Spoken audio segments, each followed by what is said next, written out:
Hello, this tutorial is designed to help teachers learn how to create an inbox for the purposes of collecting links to ThingLink interactive images and ThingLink interactive video created by students.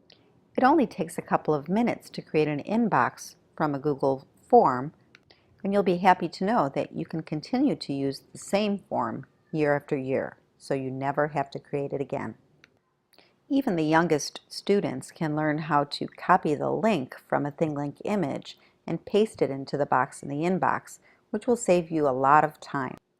Since information submitted through a Google form ends up in a spreadsheet, you can use it for one-stop shopping and as a place to access all of the students' images. This is a really efficient way to manage students' assignments. There are two parts to this process. The first part, we're going to actually create the form. After the form is created, we're going to move over to the spreadsheet side so you can see how to work with the information provided. This includes sorting the spreadsheet and also using filters. So let's get started and let's create a form. The first step is to go to your Google Drive and click the New button. You'll notice options to create some of the other Google tools, but Form no longer shows up right there, so you have to scroll down to More and move over to Form. Now here you can name it, and I call it an inbox. You might want to put your name on that as well, and you could choose from a variety of different themes. I'm just going to select this basic one, but please realize that you can change the theme at any time if you get sick of the theme that you've chosen. Now, the next thing you really need to remember to do is deselect this box. This is a box that requires users to have an account in the same Gmail domain as you, and that's not necessary for this. So go ahead and deselect it. Now we're ready to begin to write our questions. The first question is going to be name. Very important. Now you could use just name, but I'm going to go ahead and say first name and then later say last name. That's because it's better for sorting if I have these separated. So I switched to a text box here, and now I'm going to say required question. That's all I need to do. I'm going to add my second question, and again it will be text, and it's going to be last name. It's already text, and so I'm going to go ahead and require that question and select done. I'm going to add another item, and it's still going to be text. This time it's going to be assignment, and it does correct your misspellings, assignment title. And again, I'm going to make sure that this is a required question. You might discover that you want additional information in your form, but I'm just going to keep it simple. So my next box is going to be one more text box, and it's going to say link. And I'm going to put a little help text here and tell them to copy and paste the link so that that's a reminder of how to do it, and make it required, and I'm going to say done. And the last box I'm going to add is paragraph text. And I like to give kids a chance to provide me with feedback or ask me questions when they're submitting the form. Just saves a lot of time. I'm not going to require this, and in fact I'm even going to tell them that it's optional, and I'm going to say done. And the last thing is to edit this little box right here that says confirmation page. This is the message students will see when they actually click the button and turn in their homework. By default it says your response has been recorded, but I think students would like to see something more interesting from their teacher. So this time I'm going to put a cute message. Congratulations, you have successfully turned in your ThingLink.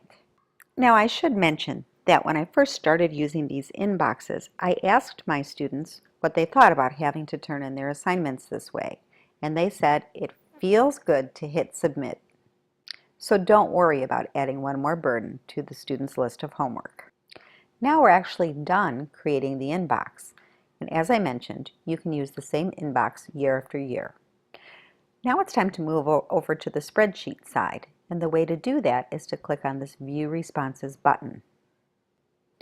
Okay, so after clicking on View Responses, you come to the spreadsheet side of things. This is the really cool side because you can organize and you can look at student projects immediately all from this one spreadsheet.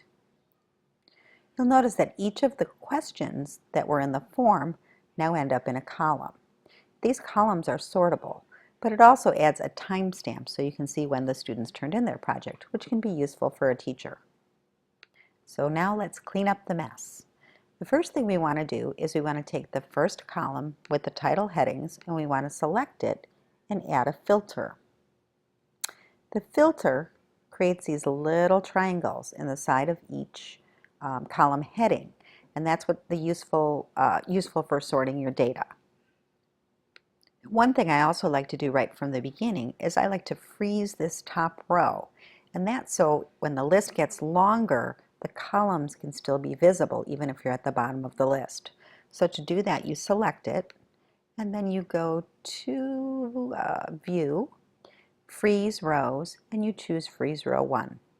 You can also freeze columns in the same way so that no matter how far your data extends, you can also always see the column. Just a little trick. Now let's work with the data, now that we have the filters on. So the first thing I might want to do is I might want to find student projects that all have the same title so that I can look at them all together. So to do that, I find the column, I click this little arrow here, and it gives me some options.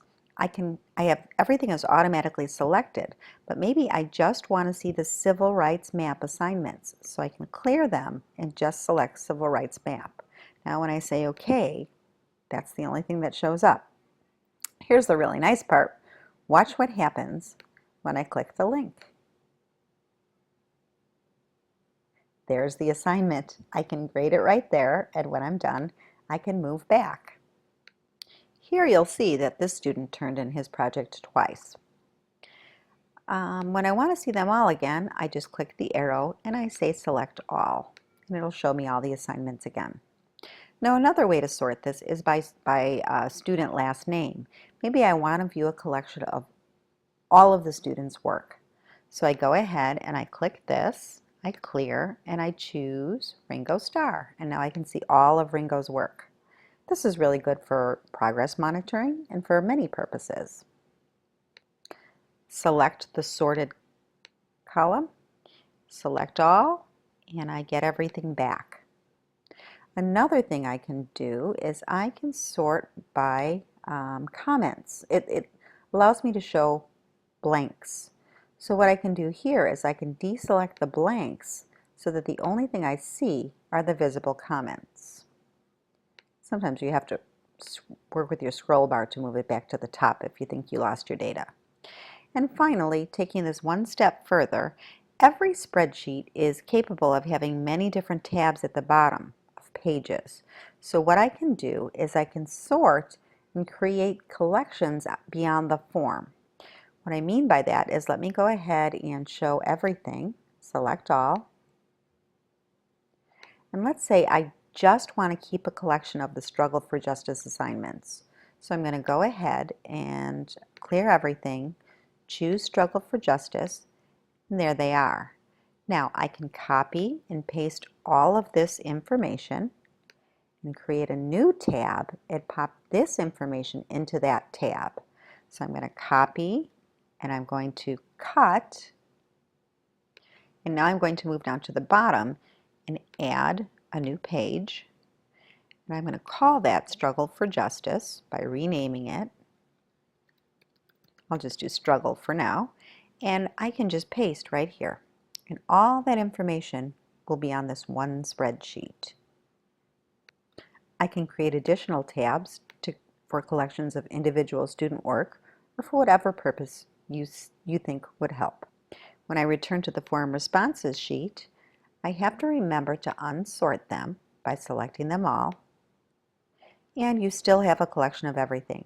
Now I could have I can delete the ones that I used too. So let me try that again. Struggle for Justice.